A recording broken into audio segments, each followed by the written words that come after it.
समय कहाँ मौके ढूंढ रहे हैं। Rajesh ji, good afternoon. Market में शानदार तेज़ी, वो इलेक्शन वर्डिक्ट वाले दिन की वो इंटरडे वॉलेटिलिटी को भूलकर मार्केट आगे बढ़ गया और बहुत शानदार तेज़ी इस समय। आपके हिसाब से यहाँ से क्या थीम्स सबसे स्ट्रांग रहेंगी? I think three themes continue रहेगी। फर्स्ट, ऑटो एंसिलरीज, जिसमें हम बहुत बार बातचीत कर चुके हैं पिछले आई थिंक 2 3 4 5 साल से। हमें सेक्टर में बहुत ही पॉजिटिव ट्रेंड्स दिख रहे हैं। बहुत सारे अनाउंसमेंट्स आप देख रहे हो। Stock specific approach is going to be very very rewarding. गाड़ी का जो इलेक्ट्रिफिकेशन है वो बढ़ रहा है, ज्यादा सेंसर्स लग रहा है, ज्यादा एयरबैग लग रही है, ज्यादा इलेक्ट्रॉनिक्स लग रहे हैं। सो द कंपनी जो है बहुत ही सिलेक्टेड कंपनी से, जो यहाँ पे 4 5 कंपनी ऐसी है इंडिया में जिसको ये सब बहुत बड़ी अपॉर्चुनिटी का लाभ मिल सकता है। तो ये फर्स्ट है, automobile and auto ancillaries. Second है कैपिटल एक्सपेंडिचर।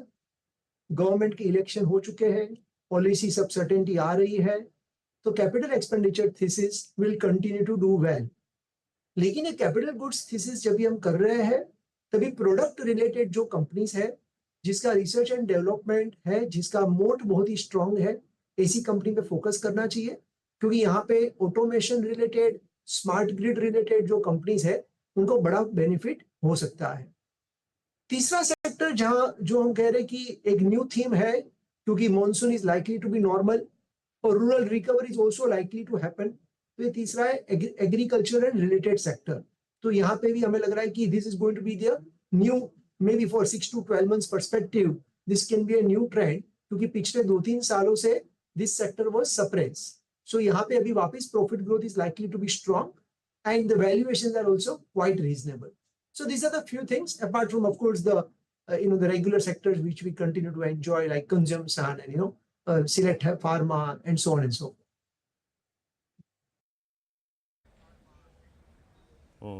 अच्छा, क्योंकि राजेश जी यहाँ पे एक बड़ी बात ये भी हुई है, क्योंकि जो जो क्रिटिकल जो मिनिस्ट्रीज़ हैं, चाहे स्पेशली रेलवे हो, फिनेंस हो, होम मिनिस्ट्री हो, बड़ी बड़ी मिनिस्ट्रियों में कोई बदलाव नहीं हुआ है। अच्छा, मिड कैप्स में जो चीज़ 2 3 थीम चल रही थी, बहुत अच्छी चल रही थी, जैसे पीएसयू बैंक्स हो गए, रेलवे स्टॉक्स हो गए, डिफेंस ने तो आज एक बार फिर से कमाल दिखाया। डिफेंस में आई थिंक सारे स्टॉक्स एक बार फिर से ऑल टाइम हाई जोन में है। और इनफैक्ट मैं इसमें अगर जोड़ दूँ तो ओएमसीज भी। आपका व्यू इनमें से अभी फिर किसको पिक करने का है, फिर किसको ऐड करने का है, और आपका कन्विक्शन इस पे बना हुआ है क्या अभी भी? बेसिकली हमें लग रहा है कि अब ज्यादा पीएसयू वर्सेस प्राइवेट दिमाग में मत रखिए, क्योंकि हर प्राइवेट या हर पीएसयू सेम अच्छी नहीं होती और सेम बुरी भी नहीं होती है। तो ये PSU versus private, we do not have any differentiation when constructing the portfolios. हमारे यहाँ पे कोई भेदभाव नहीं है, हम प्राइवेट को भी उतना ही लाइक करते हैं जितने पीएसयूज को लाइक करते हैं। रही बात विद इन द सेक्टर्स क्या अच्छा लग रहा है, तो हमें लग रहा है कि क्या अवॉइड करना चाहिए। तो हमें लग रहा है कि oil is a one sector which currently we are avoiding. Of course हमारा व्यू चेंज हो सकता है, लेकिन oil and gas normally as a sector currently हम लोग ये सेक्टर को अवॉइड कर रहे हैं। हमें लग रहा है कि consumption is going to be important thing, the inflation is going to be important thing from government perspective, and therefore the oil related volatility can result into probably some disappointment somewhere अगले 6 12 18 महीनों में, क्योंकि बहुत सारे states जो है वो elections में जा रहे हैं। तो हमें लग रहा है कि वहां पे वॉलेटिलिटी भी ज्यादा रहेगी, और दूसरी बहुत सारी अपॉर्चुनिटीज मिल रही है कैपिटल गुड सेक्टर में, पावर रिलेटेड रिफॉर्म्स में, जैसा आपने कहा डिफेंस रिलेटेड पॉलिसीज में। तो I think those are better bets compare to oil and marketing companies.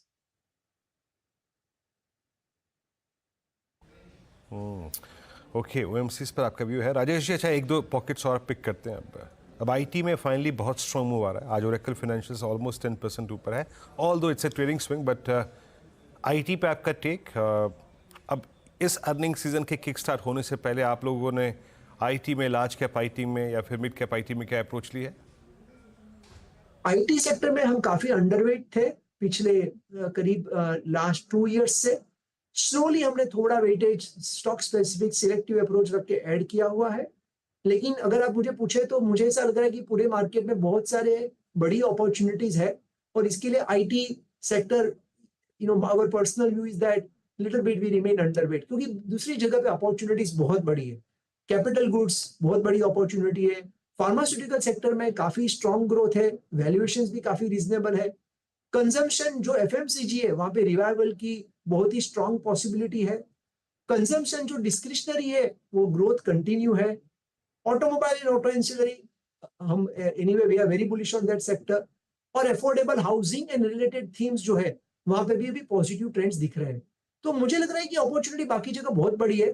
तो आईटी सेक्टर यस एक दो दिन ऊपर नीचे ज्यादा उसमें रहता है, यूएस के पीछे आईटी स्पेंड के पीछे सब चलता रहता है, लेकिन मुझे यहाँ पे इतना कोई बड़ा ग्रोथ नहीं दिख रहा है compare to other sectors. So we are holding some few names in IT, but relatively we are much more overweight on other sectors.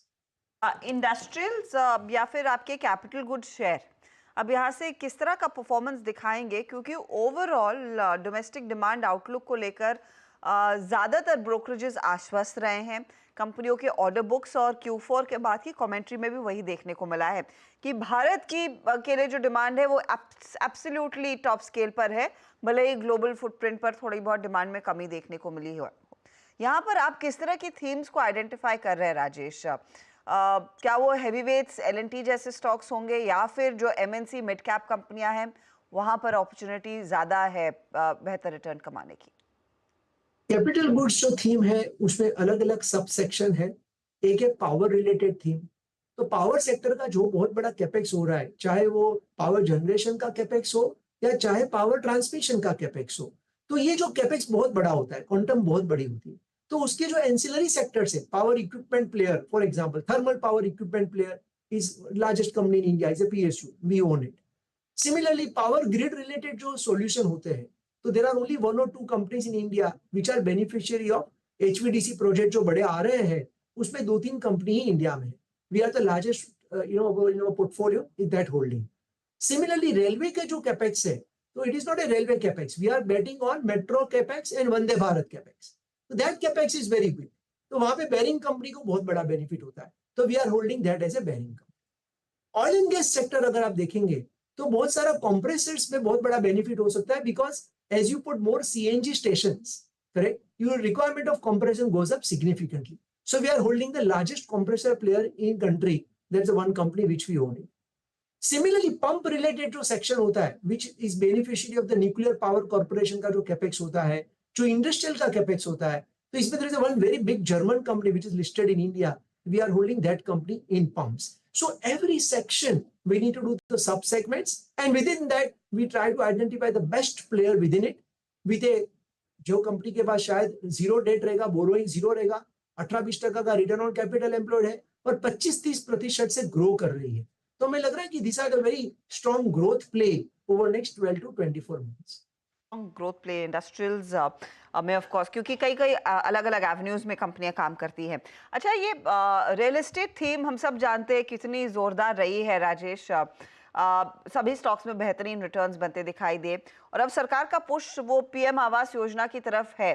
तो एक तो कोर रियल एस्टेट कंपनियां जहां पर उन्होंने अच्छे खासे प्रीमियम सेगमेंट में घर बेचे हैं इन FY24, लेकिन ये लो कॉस्ट हाउसिंग वाले घरों में कहां पर मौके रहेंगे रियल्टी प्लेज में, या फिर ये ज्यादा बेहतर है जैसे हम पहले भी चर्चा कर रहे थे सीमेंट पाइप्स केबल कंपनियों के थ्रू प्ले करना? देखो, रियल एस्टेट साइकिल टिपिकली 7 से 8 इयर्स रहती है। 2020 के बाद ये साइकिल स्टार्ट हुई है और लगभग करीब 4 साल हो चुके हैं, करीब 1.5 साल बाकी है, क्योंकि मार्केट नॉर्मली 1.5 साल अहेड सोचता है, करेक्ट। सो ये another 1.5-2 very strong years of real estate cycle. So that's the first thing. If you are playing the luxury segment where right now the demand is very high, you need to select the right pockets. जैसे for example, we are holding one company in real estate, which is a very niche player in Noida market. It's a very premium player, but in a very micro market in Noida. And that company is doing fantastically well. So you need to identify such pockets and then you look at the valuation. रही बात affordable housing की, तो there the better player to play is through banking and finance. So housing finance companies है, so we own few housing finance companies which are the biggest beneficiary of the government thrust on the overall housing, चाहे वो affordable हो या चाहे regular segment हो, but housing overall is going to be focus of the government. And lastly, as you rightly say, the real estate demand जितनी strong होती है, करीब 2 से 3 साल का lag period से building material cycle start होती है। So I think we are at a very early cycle of the building material, and we own few names. यहाँ पे हमारे पास केबल कंपनी है portfolios में, which has been multi-bagger for us from last 3 years, which we are very bullish. And of course incrementally हमें tiles company भी देखनी पड़ेगी, plywood companies भी देखनी पड़ेगी, क्योंकि यहाँ पे भी डिमांड अगले 2-3 क्वार्टर्स के बाद यहाँ पे demand growth trend, strong trend start हो जाएंगे. तो yes, that is also a good way to play the overall real estate theme in India. Okay अच्छा राजेश जी, एक प्रश्न मैं आपसे कमोडिटीज़ को लेके करूँगा. अब कमोडिटीज़ में केमिकल्स आते हैं, केमिकल्स पे आपका टेक, देन अगर मैं मेटल्स पे जाऊँ तो मेटल्स में आपका टेक, या फिर आई मीन गोल्ड के प्राइसेस इस वक्त 2 कंपनियों को और प्रभावित कर रहे हैं. I mean that's Muthoot and Manappuram finance. अब कमोडिटीज़ को खेलने के अलग अलग जरिए हैं इस वक्त. आपको सबसे बेहतरीन प्लेसमेंट इस वक्त in terms of risk reward ratio क्या लग रही है? Mahendra ji, as you rightly said, सबसे पहले तो ये करना चाहिए कि कमोडिटी प्ले ही मत करो, क्योंकि commodities are very very volatile, correct, और इसमें टैरिफ पॉलिसी बहुत सारी चीजें होती है. So we directly do not play any commodity companies. लेकिन what we do, as you rightly identified few companies which are a play on the little bit better gold price. So we own one of the gold finance company in our portfolio. We own, of course, the biggest gold jewelry company in our portfolio from last so many years, correct? Second important thing, like in metals, you have talked about the metals. Instead of playing direct metals, actually you can play it through an engineering company. So one of our largest holding in a portfolio is a refactories. Now globally, सिर्फ 2 ही company है world में जो refactories का काम करती है. India में भी 2 ही कंपनी है. 25 से 35% का रिटर्न ऑन कैपिटल एम्प्लॉयड है. तो अगर मेटल की प्राइस बढ़े या मेटल की प्राइस डाउन होवे, स्टील की अगर कैपेसिटी डबल होनी है, तो इंजीनियरिंग कंपनी, जो रिफैक्टरी कंपनी, जो कंज्यूमेबल कंपनी है, उसका ग्रोथ भी स्ट्रॉन्ग रहना ही है अगले 3-4-5 साल, correct? So that's how we construct the portfolio. Instead of playing direct metal which is a very high risk with a very high volatility and not sustainable cash flows, we prefer to buy the consumable company within each of that segment, and that generally works out to be a much more rewarding for the shareholder in the long term.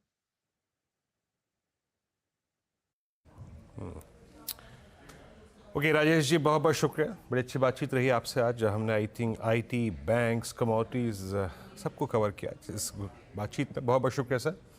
Thank you.